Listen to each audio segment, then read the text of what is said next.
Hi, Tom Cunliffe here. This is my Sailing Today podcast for August 2025.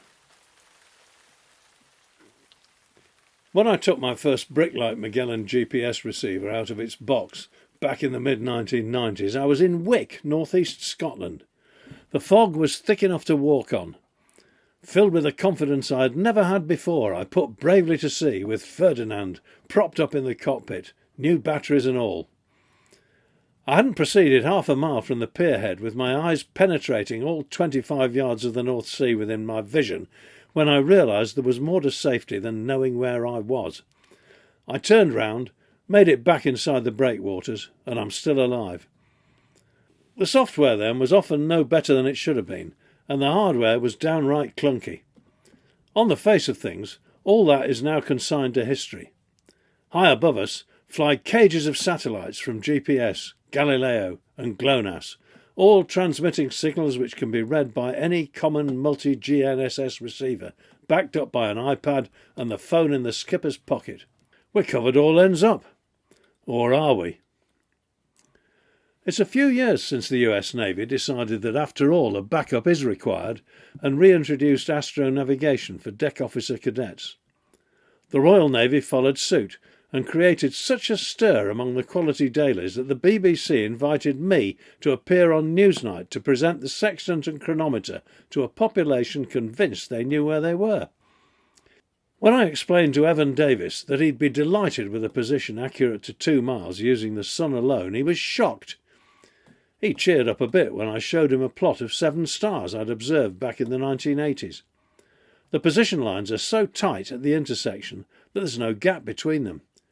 But I had to advise him that the width of a sharp 2B pencil on my plotting sheet represented a quarter mile on a good day. I also pointed out that it had taken 20 minutes to observe all 7 stars. With the boat making 6 knots, the position line from Arcturus, which I'd shot first, had to be shunted up a couple of miles to coincide with Speaker, the last. At this, Mr. Davies appeared to lose the will to live, so I tried to encourage him by asking whether we really do need to know exactly where we are all the time. What interest can we possibly have in a mid-ocean position defined to the width of a yacht's cockpit when the nearest reef is a week away? The conversation was descending from the heights of science the BBC had hoped for into navigational philosophy. Perhaps it was a mercy that we ran out of time. Recent developments have thrown all this into a sharper perspective. The Baltic Sea is alive with yachts operated by switched-on sailors. The border of Ukraine runs directly adjacent to Poland, which butts up to the Kremlin satellite of Belarus and the Russian enclave of Kaliningrad. If you're still with me, you must be wondering what this has to do with electronic navigation. The answer is a great deal. You've probably read about GPS jamming causing an outage of satellite signals. So far, most instances of this menace have come from commercially available self-contained units transmitting radio signals, or noise, with the same frequency as GPS. This creates interference close to the antenna and scrambles the system. Little power is needed. Satellite signals are decidedly fragile, so no great strength's required. These devices can be bought online for not much more than a round of drinks.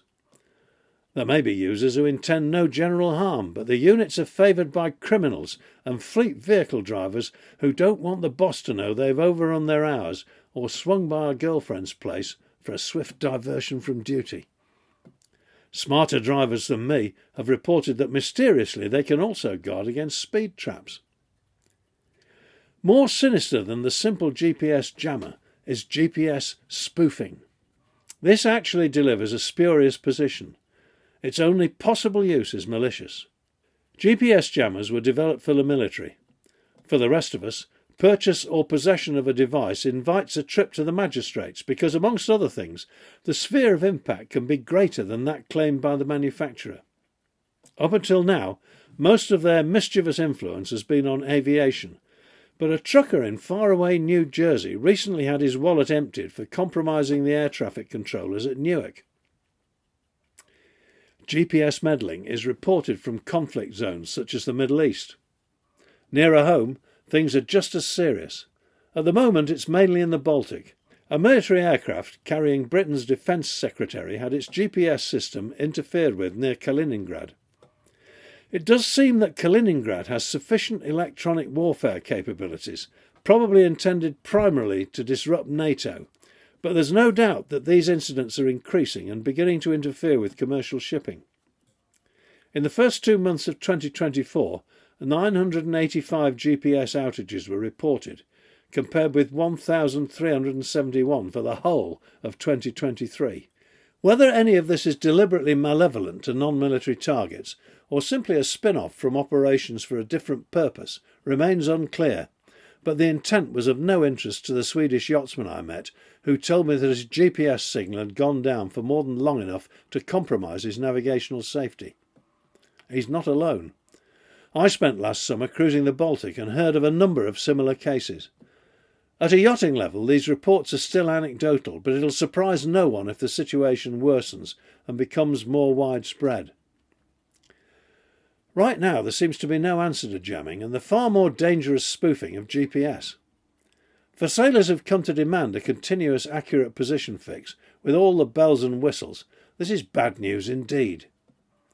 Any sane operator realises that it's no longer enough to carry yet another backup GPS receiver tucked away with a bag full of batteries, if it ever was. A workable substitute is essential. The obvious answer is to ship a set of paper charts and to maintain a paper logbook with regular entries when navigating out of sight of land or in unfamiliar coastal waters. When GPS is compromised, we can plot our last known position on the paper chart from the logbook data, then proceed with parallel rules, dividers and a 2B pencil. Some people still run a paper plot as a matter of course in addition to electronics, but most don't go to the trouble, deciding that it's enough to have paper chart kits standing by to frustrate the jammers. Without an up-to-date paper logbook, however, as the preacher in the Bible noted, all is vanity. If you don't know where you were when GPS packed up, you've little chance of finding where you are now. Ever since Noah launched his pigeons to double-check his estimated position near Mount Ararat, the primary axiom of navigation has been never to accept a position based on a single source of data. A 2-point compass fix is useful, but unless it's cross-checked with a third position line, it can't be completely trusted. Having acquired a 3-point fix, the prudent pilot will always glance at the echo sounder as he notes down the last bearing. The depth, duly adjusted for tide height where necessary, supplies a useful additional check, and so on. The GPS fix to which we nail our colours is arguably an uncorroborated source.